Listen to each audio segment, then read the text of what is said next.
Upaya anggota militer Volodymyr Zelensky untuk mengambil pijakan di daerah Krinky digagalkan kelompok militer Rusia.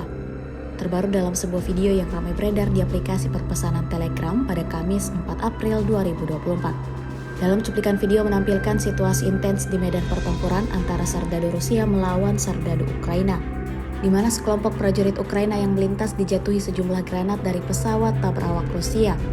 Tepatnya di wilayah Kherson, tampak 4 ledakan terjadi di beberapa titik dan mengenai sekumpulan prajurit Zelensky di medan pertempuran dengan presisi. Hasilnya sesuai dengan apa yang diharapkan kelompok militer Rusia. Granat yang dijatuhkan mengenai kumpulan prajurit Zelensky. Imbas insiden mengerikan ini, infanteri angkatan bersenjata Ukraina menerima banyak kerugian baru.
Sekarang menghadirkan lokal menjadi Indonesia.